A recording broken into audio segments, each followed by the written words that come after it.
大家好，我是袁某人。在经历了平淡的开赛第一周后，我们终于迎来了有节目效果的第二周。只能说在没活硬整这块 LPL 还是拿捏了，无论是游戏内还是赛场外，选手们都给我们整出了不少精彩绝伦的节目效果。本期赛事周报，赛场内地主摇摆不定的微博剧先是爆冷1-2输给了 UP， 他胆的扣 R 盲僧打出了 LPL 打野输出历史第3低的好数据，却在低谷后又是把3连胜的 AL 给2-0横扫了。好在滔博和 BLG 作为 LPL 的实力担当，本周成绩呢依旧稳定，倒是 LNG 又陷入低谷了。先是0-2被滔博横扫，还出现了使用幽梦 bug 的情况，而后面对 RA 再次被让1追2，领先1万经济被翻盘，可谓是黑暗一周了。但比起赛场外问题啊，这些都算小事了。OMG 上单 Cube 心态爆炸，直接提桶跑路去当陪玩了。而无独有偶，方 plus 上单小老虎在线下和经理因为复盘原因爆发了激烈冲突，也被迫跑路了。虽然最后握手言和，但也是引起了轩然大波。相比之下，杰杰带 EDG 拿下他的赛季首胜，在这群魔乱舞的一周里都不算特别大的事情。那各种事件的细节到底是咋回事？本期赛事周报我将和大家细细盘点。那上周五的第一场比赛来自京东和 TT， 可以讲是属于卡纳比的秀场了。这个版本呢 AP 打野非常强，在这个版本下，我们又怎么能少得了知名野核选手卡纳比呢？作为曾经能够压宁4级对位6000经济的豹女，这场面对北川，她可以说赢的是轻轻又松松。倒不是北川打的不行，这把10分钟死格甚至还反压卡纳比豹女不少经济，但在团战操作上，卡纳比的豹女就显得过于游刃有余了。简单讲，卡纳比的豹女啊，和她的其他野核一样，她非常善于选位，同时非常善于收割。在有圣枪哥和 Missing 2个大前排来开团的情况下，卡纳比第一把的豹女简直就是爽玩。现在豹女这一套巫妖加面具的打法是最早小乐言在 Rank 中开发的，因为这个版本打野等级还不错，所以其实豹女现在的团战作用啊，并不会像以前版本那样过于孱弱。你大后期前排吃到面具的 W 或者 Q 也还是会很疼的。可以讲啊，只要有手法，阵容也合适，豹女中后期一样能玩。相比之下呢 ，TT 这边的 Carry 大哥 Yuko 就有点幽默了，拿飞机打小炮，居然自己先不加血，属于是有点丢飞机的脸。TT 这个队伍聊了很多次了，队伍稳定的大哥一定是 Yuko， 像北川这种再肥啊，他都会出问题。只有 Yuko 拿到优势后，才有带队终结比赛的能力。而面对非常善于中后期团战的京东 ，Yuko 这样的一个表现往后打 ，TT 肯定是没戏的。所以虽然前中期两队是有点纠缠的，但进入中后期抱团的阶段，两队更迅速的会拉开差距。第一场的 MVP 呢是由全场10-0-10的卡纳比豹女拿下，第二场的 MVP 则由11-2的 Ruler 净收下。目前来看呢，京东这把圣枪哥状态良好，花火依旧，就是牙膏依旧还是有点困的。相比于标剧时期啊，牙膏的团战选择还是要差上一些。那周五最重量级的当然是滔博和 LNG 的比赛，也是这段时间内我最期待的一场。毕竟 LNG 第一场打 OMG 状态还是很不错的，尤其是 Scott 在全局 BP 下，两队能够打成什么样，我还是很期待的。但很可惜，这2场的比赛内容啊，被 Gala 出幽梦 bug 的事件给掩盖了，几乎就没有人再去讨论滔博打得好的地方。实际上这2场，我个人认为，即便没有 bug 事件，滔博也是一个完胜的状态。从 BP 阶段，我感觉到了一个词叫做高下立判。第一局来讲啊，如果只看前3手，我觉得算是互有想法。LNG 这边拿蝎子飞机就不说了，团本强势。那看到滔博用了3大体系后，他们用拆塔推线快的炸弹人来限制其游走，也算是一个思路。但到了2轮，双方 BP 就拉开了差距。滔博这边已经锁了中单小炮加塞纳这样一个双 C， 那滔博剩下的上野肯定是要补 AP 的，否则就猜到对了嘛。但2轮班上 LNG 就做得很不好，他们办掉了版本热门的死歌，还有搭配小炮比较常规的大树，但这2手搬得很烂。首先的369是 LPL 最早拿铁男来打蝎子的，效果很不错。在紫卡1抢蝎子后，69如果补了铁男来 counter， 实际上天就不一定需要补 AP 打野了。何况办死歌，滔博同样还有岩雀打野这样的已知选项，你要真限制，你不如去办369的铁男。这个版本 AP 打野你真是办不完的。相比之下，滔博这边办的2个下路辅助就好得多，瑞尔和日女都是强开硬辅，而 LNG 前3手里只有蝎子有控制。蝎子虽然能开团，但他的先手效果并不稳定，所以辅助这块肯定想要补开团。我觉得滔博在整个 BP 是很中正的，在没有豹女的情况下补了个火男，团战 AOE 很足。因为对于滔博而言，你阵容去切后排没什么意义，我有小炮打收割嘛，阵容上只要无脑往拆前排的路线走，那火男无疑就是当下最优选择了。这里选得很好，而 LNG 补落也完全 OK， 但这个皇子就纯粹有点想当然了。首先皇子对小炮几乎没有威胁，其次是团战虽然皇子能够稍微限制下没位移的火男和塞纳，但队伍里啊很难有人去完成收割，所以这把皇子选的没什么道理，定位上和落重河了，还不如破坏王呢。而且野区对位上，皇子也完全刷不过火男。实际上，滔博只需要全员发育到中后期，基本是输不了的。滔博阵容一看就很扎实，团战的画面很好。这一局 LNG 上来对线打得挺好的呀，下路先是现杀了一次，然后呢中路也打出了优势，但阵容差距太大了。滔博虽然中下劣了，但他们只需要赢一波团就够了。而69铁男这把对线非常成功，他和火男成为了队伍前中期的支点，然后就是靠着一波很轻松的团战完成了对比赛的逆转。LNG 前期3个人都开局，结果到了24分钟被平推，也还是3个人头，就 BP 做的太烂了。而到了第2局 ，LNG 的 BP 依旧是输得很厉害。第2把呀，滔博的 BP 依旧做得很好，可以看到前3手滔博一抢了会，然后 LNG 这边反手拿走了岩雀和卡莉斯塔的情况下，滔博选择出维鲁斯加兰博，这里兰博呢又存在摇摆，而 LNG 补出泰坦后，滔博立马把兰博摇去上路，然后加班了老黑和卡牌，这样搬完 LNG 上路就没英雄玩了，而中下双 C 都不算大 C， 后期啊基本只能指望岩雀。实际上 BP 玩滔博的阵容又是更好发挥的一方，滑板鞋这把 A 不到人呐，而岩雀也很难越过牛头去找后排。最关键的是这把 LNG 是没办法抢中线的，维鲁斯和滑板鞋清线的效率太高了，而没有中线你又很难找到边带的节奏点。LNG 这把其实只能不断的去找滔博的站位失误，去打节奏。这局小奶油的会发挥很精彩，中路有一波很漂亮的单杀，但这局最多的注意力还是出在 Gala 的幽梦上。那作为一名 UP 主，我不可能对选手的主观去下判断，那我只能把自己收集的信息给大家完整的过一遍。结论呢是什么？大家自己去判断。首先，事情的起因在于幽梦这个装备在比赛服版本是有 bug 的，数值有异常。而这场比赛里 ，Gala 的卡莉斯塔就触发了这个 bug。购买幽梦后被奥恩升级了，随后呢 ，Miko 发现了这个 bug， 请求暂停，最终判罚 Gala 卖掉幽梦。其实类似的情况之前也出现过，在21年京东的369就出现了塞恩出冰心假修的情况，当时也是存在了一个 bug，69也是被迫卖掉了冰心。其实这种 bug 事件啊，并不算特别罕见吧？那这次的争议点就在于主观性上，就 Gala 到底有没有刻意去运用这个 bug 呢？很多说职业队对这种 bug 肯定知根知底啊，实际上大家还是有点太高估职业的职业了。你看坑猪作为 RNG 的教练，不就完全不懂吗？他是不是那个奥恩比赛里面不能给卡莉斯塔打那个幽梦啊？打幽梦会有什么几百互穿？好像没收到这个 bug， 好像 bug list 里没有。但是我看就是那个视频有人做了，像我们没有收到这个 bug list。那网上各种揣测很多，辟谣也有一些就纯属不懂瞎扯淡，我就不赘述了。我重点聊2个我认为整个事件中比较奇怪的地方。首先就是幽梦这个装备啊，它并不常规，幽梦并不算是卡莉斯塔的主流选择。目前 LPL 打到现在，也就 Gala 这场出了幽梦。当然 rank 里 Gala 玩滑板鞋是有幽梦的先例在的，虽然不多，但也确实是有。而此前 Gala 在赛场上玩滑板鞋，基本还是走攻速流。那这次走穿甲，有自己的理解，算是一种解释吧。但大家也知道，其实升级竞技时机的属性是比幽梦要好的，这也是很多人质疑的地方。就你要升级，也是升级竞技时机啊。而 Gala 主观上，如果想要去升级幽梦而非竞技时机，那就需要把幽梦放到比竞技时机更靠前的键位上。但这里就有个关键点了，那就是幽梦是有主动效果的。那把带主动效果的键放在1和2，其实很看个人嘛。那我就稍微翻了一下 Gala 的第一视角，它的主动效果的装备放在1号键位还是2号键位都有。比如前段时间很经典的全场只 A 了28下的德莱文，那场比赛 Gala 就是把幽梦放到了2号键位。同时5月份的一场 rank， 它也是同样出幽梦的滑板鞋，也可以注意到 Gala 是有意识的把幽梦放在2号位上。一般来说 Gala 会把它的1号位是放眼的。由于 OB 视角是按装备价值排序，而官方目前也没有流露第一视角出来啊。我们注意看比赛打装备的时间，其实 Gala 这里手里是有针眼的。那我当时认为他的装备栏大概率是这样的：针眼第1格，幽梦第2，这样才会出现奥恩升级幽梦的情况。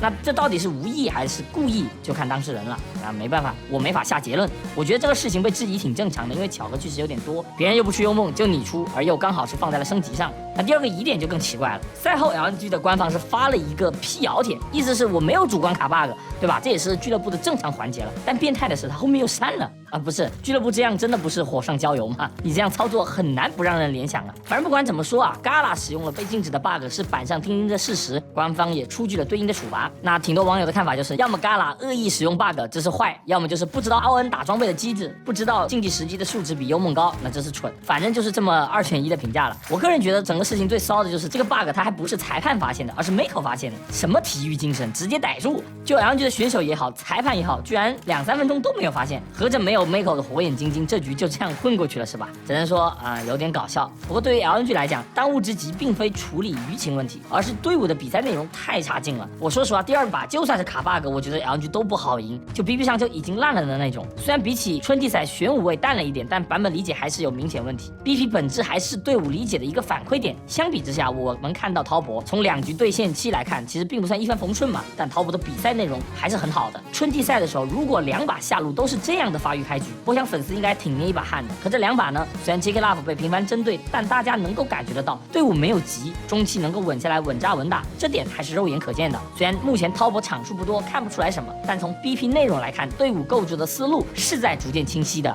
只能说夏季赛补强教练组是真的有用。我觉得输赢1-2局它没那么重要，重要的是队伍是否走在一个进步的路上。当然，滔博现在也有当务之急，那就是赶紧给哥哥稳住心态。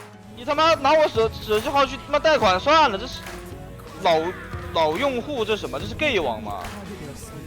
一样的，能别当畜生吗？周6 8号这天 ，LPL 开始进入到内外接爆环节。上期我还说 AL 有机会把微博拉下来，结果人家转头就把地主老大 NIP 给宰了。阿乐加入，直接顿悟。第一把呢 ，NIP 很顺应版本的一枪小炮，虽然众所周知 Rookie 的小炮一直有点卡裆，但拿同组处于上升期的 AL 来练手，我觉得还是值得肯定的。不过效果嘛，就2级挑一波经典，但这边的话香克斯升2了，打不过 ，Rookie 感要被单杀了，没有闪现，差一下，香克斯被迫拿到这个单杀。AL 在 Counterweight 的这手石头人选的也很好，左边3射手阵容就很怕石头人大招，打团阿乐找射手一撞 NIP 的团战就得崩。比如10分钟的这波重团就很明显了，只要你没闪，那就肯定活不下来啊。虽然 NIP 也能抓到一些 AL 落单的机会拿人头，不过并不能阻止 AL 控资源的速度。AL 控资源 NIP 就只能干瞪眼。24分钟火龙魂到手，那 NIP 就只能交枪了。这根本扛不住啊，随便来点。好难受啊 ！Rookie 没了，这中一个 Q 再接一下普攻直接没了。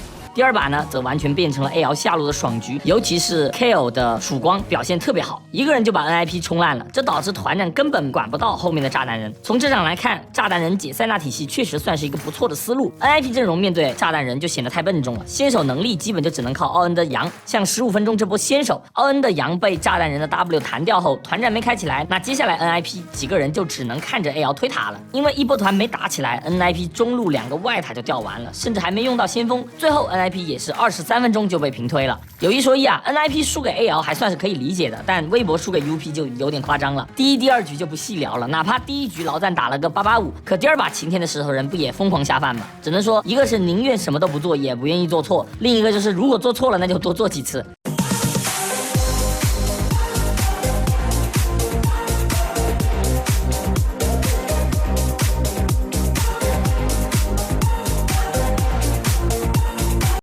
上周看完微博的比赛，那肯定是让人有点失望的。可这场他们的表现已经可以用绝望来形容了。现在的微博季不是我必搞，而是我不搞。几个老登啊，感觉连搞都懒得搞了。第3把15分钟的这波团 ，UP 先手秒掉了刘星松，形成了一波追击。然后呢，小虎从家里踢出来绕后。此时此刻啊，小虎绝对是全场10个人里伤害最爆的。近地时机加锯齿短臂在手，对面永恩只有攻速鞋加散剑，加上2发强化火箭，怎么看这波绕后都是一波爽收吧？开着 E 进去用从刃点人不就完事儿了吗？结果小虎这波绕后打得稀碎，从刃穿甲飞机居然只打出了2发平 A， 给德莱文和永恩残血跑了，最后甚至还成就了海克尔的名场面。我把先锋之眼捏碎一个非常奇怪的位置，放出先锋之眼之后，也把人员给招了过来，放出先锋之眼，上车想走，我直接疯狂的走，走了吗？200多要给你打下车，2滴血，太夸张了，这骇客。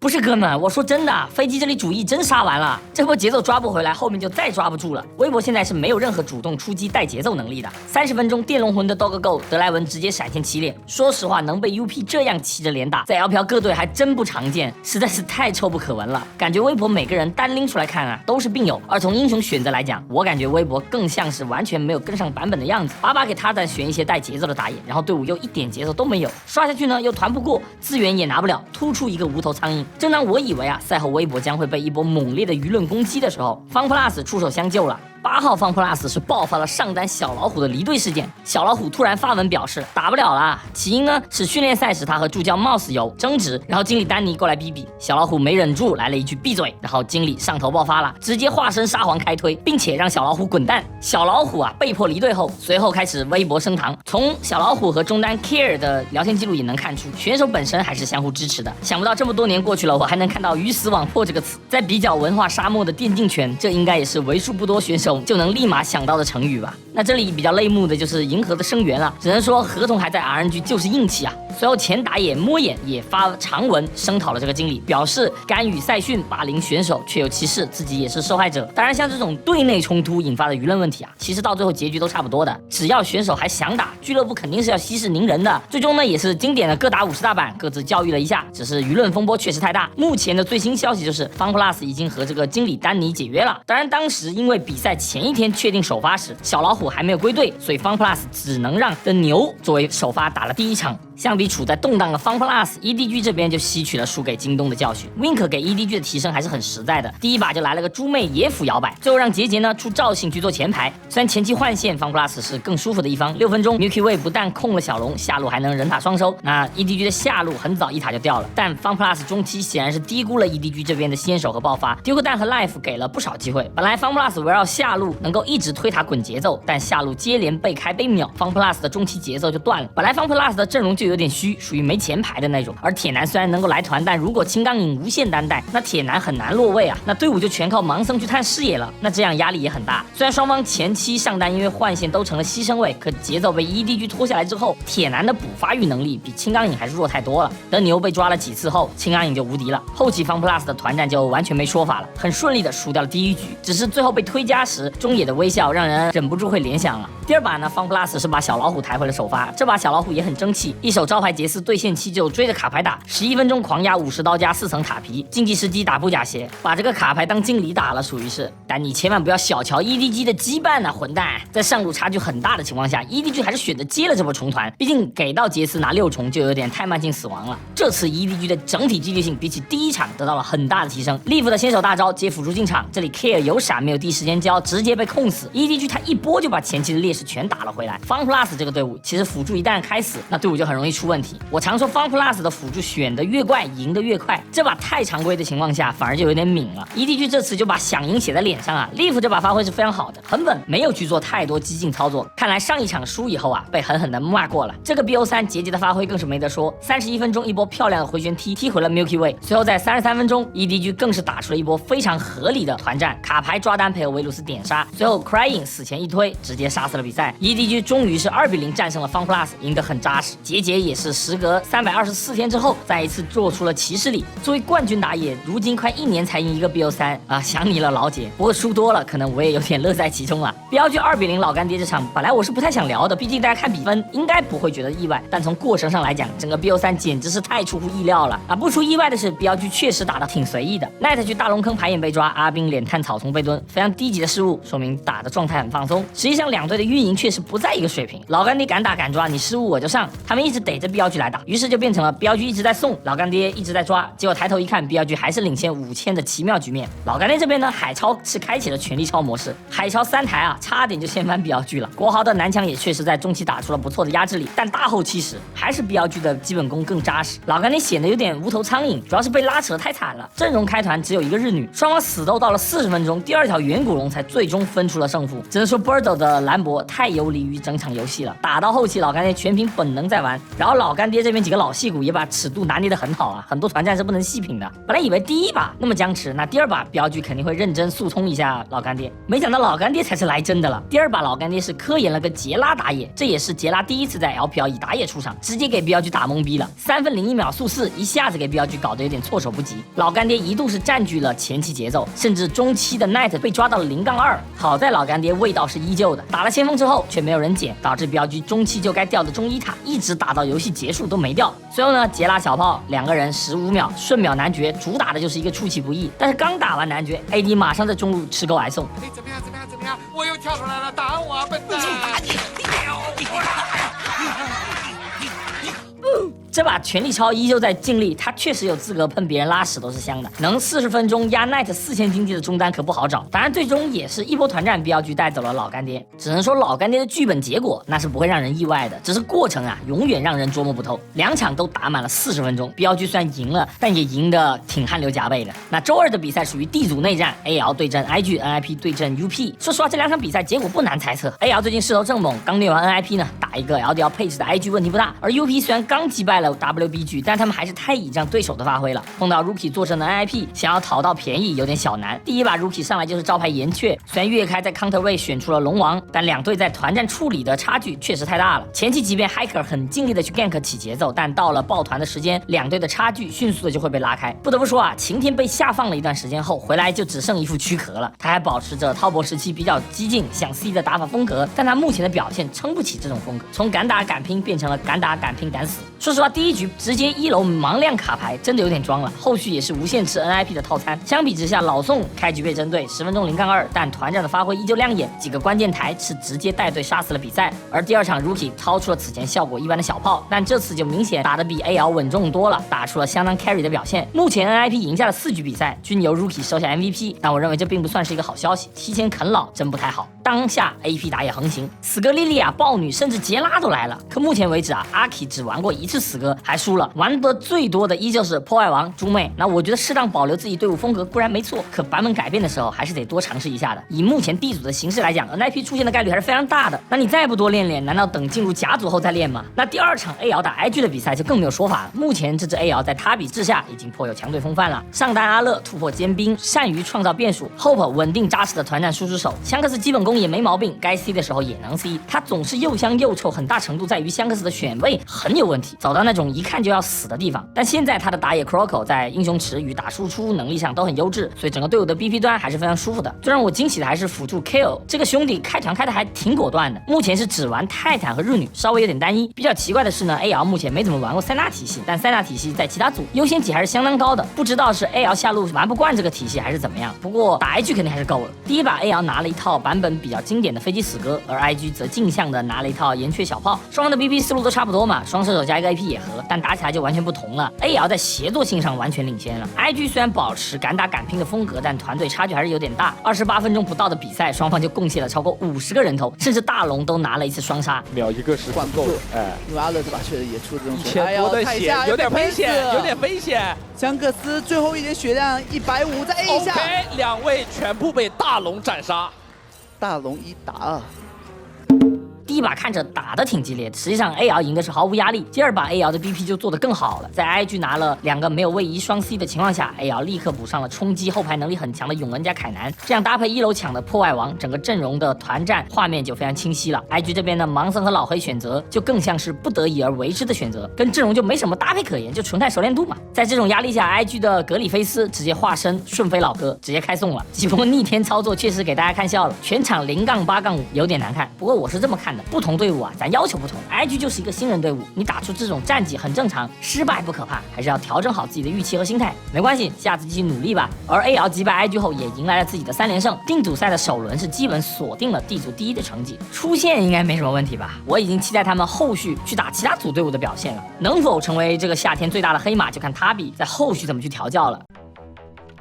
LNG 在上场惨败给滔博后，又是陷入低谷了。6月12日迎战年轻化的 RA， 很可惜啊，没能拿下胜利。第3局更是被打了一个领先1万经济被翻盘，这下走不了前门了。第3把首先在 BP 上 ，LNG 虽然有卡牌，但单带端他打武器很难带得很深，所以 LNG 是一个很偏运营的阵容，他们也拿到了该有的优势。27分钟已经拿下了男爵的 LNG， 准备吃他们的第3条小龙。此刻 LNG 整体领先接近1万的经济，团战不犯大病是输不了的，但他们偏偏就犯了。一开始行的大招打出 AD 进化，其实开得很好，后续的追击就有点看不懂了。我不明白为什么老黑总想绕后去回旋踢人家，你也是 solo Q 是吧？这波 LNG 冲到没视野的地方，直接给 RA 反包了一波。小徐藏的这个草，配合永恩直接是把后排打烂完了。从个人的角度，嘎啦这波问题是最大的，身上有套子有进化，说实话不闪到武器脸上啥事没有，往队友旁边闪就能配合队友打输出了。结果自己控 R 还走武器的脸，这武器一个人牵扯3个人，纯游龙了。而从团队的角度来讲，就不该追那么深，卡牌没大招的情况下，你不该往没有视野的方向追击。LNG 这个阵容它就不是打追击战的，火男维鲁斯包括卡牌都是打阵地更容易发挥，老老实实去打龙啥事没有。只能说 LNG 对于自己选的阵容他理解还是不够。这波 LNG 被打了一个1换5加小龙加中下2座外塔，一波团翻了将近6000的经济，往后其实就没法打了。小徐的武器单带谁也不怕，团战里和永恩想切谁就切谁。说实话，长龙峡2连败还好能调整，可现在定组赛排 C 组第3的情况下，你再这样下去，那真就是去乙组了。毕竟同组是有滔博的，如果第2轮再翻车一次，那真的就悬了。相比之下呢，同组的滔博赢 OMG 就毫无比赛内容可言。没办法 ，OMG 自己内部出问题了。上周啊1-2输给 I 时 ，OMG 的上单 Cube 就心态爆炸，连夜提桶跑路去做陪玩了。7点多输的比赛，8点半已经开始联系陪玩店了。我知道会有人站在打工人的角度去讨论陪玩和职业对于中下游队伍的选手来说哪个更有性价比。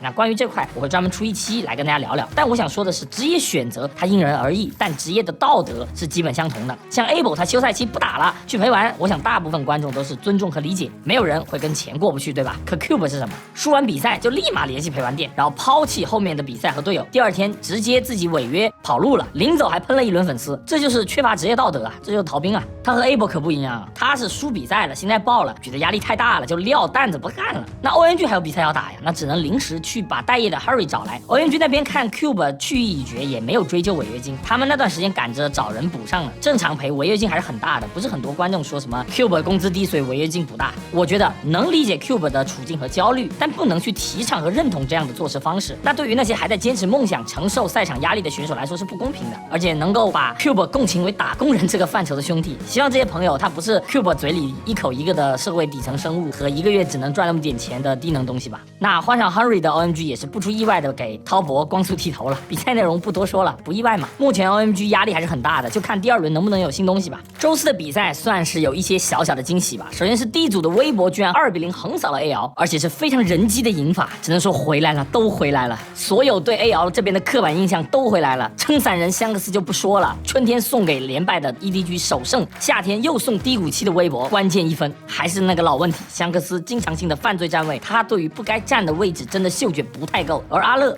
呼吸哥身价的缔造者，22年 RNG 差点进不去世界赛，正是阿乐送出温暖之手。而第1场他也是经典复刻，他妈的开扫描扫到鳄鱼他还不走啊！这把呼吸的鳄鱼前中期这样的发挥，结果最后决胜团作用还能比阿乐大，你敢信啊？他比也是经典，每次啊跟那种成名教练去 BP， 他总会出人意料的秀出下限。其实第1把的 BP 我认为 AL 做的没啥问题，就是选手发挥有点臭，然后拼惩戒啊，还有对局的小细节没做好。我估计 AL 自己也没想到小虎敢掏出永恩来，那这种是属于正常的变量 BO3 嘛。可第2把他比就开始发温了，第1把因为自己已经用过飞机，所以只能是拿小炮嘛，而 AL 就选择了自办小炮，然后又放出蝎子和飞机来。那你干脆小炮也放呗，反正都是用会的。如果不办小炮，微博选飞机自己也能小炮，微博如果选小炮，那自己也是继续用会，不一样吗？而我更无法理解的是，为什么他比到了红色方能够不去办艾希的呀？艾希这个英雄在微博对局里有绝对的优先级，打 UP 时 UP 是3场全ban，而 Light 也出过艾希 AD， 而 Hope 的缺点其实就是对线期他很怕被穿，怕被给压力，他的舒适区是团战，你只需要半掉艾希，你就不用去提防什么双射手下路了。可他比他就是不搬，让微博前3手拿到了飞机、蝎子加艾希这样一个前3手，然后为了怕这个艾希失手辅助，他又去办了卡莉斯塔，而微博2人就很舒服的办掉了打蝎子的铁男和你可能拿去换线的塞纳，然后看你维鲁 C 出 OK， 下路直接不龙。那阿乐就没英雄玩了，你选个能 C 的微博直接换线，你选个不 C 的像这把那样选个肉坦开混，那微博就利用布隆的强势1级入野给死哥去领先帅节奏，前期一入侵游戏就结束了。死哥刷的比破坏王快，然后 AL 又没有一路有线权，那就是刷着刷着就死了的局，你哪有节奏啊？破坏王加会加维鲁斯配合泰坦，你是越不过布隆的强的。我只能说丹尼就是正常的跟上了版本，选了常规版本该选的英雄，仅此而已。而卡比是莫名其妙就犯病了，整个 BO3 微博给他仔拿到野河，突然就赢得很轻松了，很顺理成章的拿下了比赛。他1场控的龙比之前加起来都多，只能说版本就是这样啊 ，AP 野河就是强啊，哪怕小虎第1把幽默永恩无所谓啊，你阵容好就是有赢点，这个版本 BP 就是很重要。微博老登对适应版本真的有点慢了，不过好在横扫 AL 真的挺长士气的，能跟上版本理解就好。相比之下 BLG 虽然3战全胜，但是难掩颓势，